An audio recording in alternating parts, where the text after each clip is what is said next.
विक्रम और अंजलि की प्रेम कहानी कॉलेज के दिनों से मशहूर थी। दोनों ने लव मैरिज की थी और सब कुछ सपनों जैसा लग रहा था। लेकिन शादी के कुछ सालों बाद जिम्मेदारियों और करियर की दौड़ में उनका रिश्ता पीछे छूट गया। छोटी छोटी बातों पर बहस अब बड़े झगड़ों में बदल गई थी। बात इतनी बढ़ गई कि दोनों ने अलग होने का फैसला कर लिया और अंततः उनका तलाक हो गया। बिछड़ने का दर्द तलाक के बाद विक्रम और अंजलि दोनों अपनी अपनी दुनिया में व्यस्त हो गए। विक्रम ने खुद को काम में डुबो दिया और अंजलि ने शहर छोड़ धाकर कुछ दिन अपने माता पिता के पास रहने का फैसला किया। लेकिन कागज पर रिश्ते खत्म होने से दिलों के रिश्ते नहीं टूटते।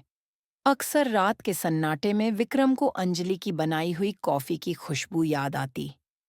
अंजलि जब भी बारिश देखती, उसे विक्रम के साथ बिताई हुई वो शामें याद आती जब वे घंटों बालकनी में बैठकर बातें किया करते थे।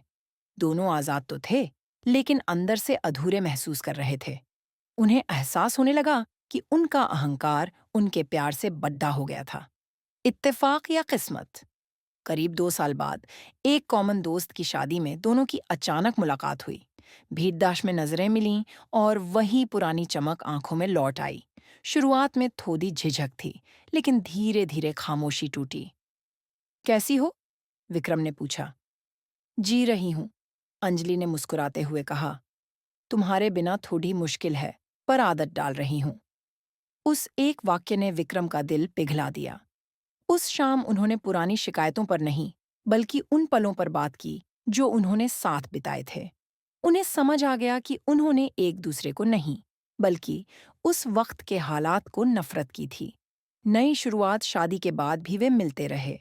उन्होंने फिर से एक दूसरे को डेट करना शुरू किया। इस बार वे समझदार थे। उन्होंने अपनी गलतियों को स्वीकार किया और एक दूसरे को बदलने की जगह एक दूसरे को समझने का वादा किया। 1 साल बाद उसी कॉफी शॉप में जहां वे पहली बार मिले थे, विक्रम ने फिर से अंजलि को प्रपोज किया। अंजलि, क्या तुम मेरी एक्स वाइफ से दोबारा मेरी वाइफ बनोगी? विक्रम ने अंगूठी निकालते हुए पूछा। अंजलि हंस पड़ी और उसकी आंखों में आंसू आ गए। हाँ, शांड्रो, विक्रम ने अंगूठी निकालते हुए पूछा। अंजलि हंस पड़ी और उसकी आंखों में आंसू आ गए। हाँ, शांड्रो, इस बार हमेशा के लिए, उसने जवाब दिया। उन्होंने दोबारा शादी की, लेकिन इस बार यह शादी सिर्फ प्यार की नहीं, बल्कि समझदारी और माफी की भी थी।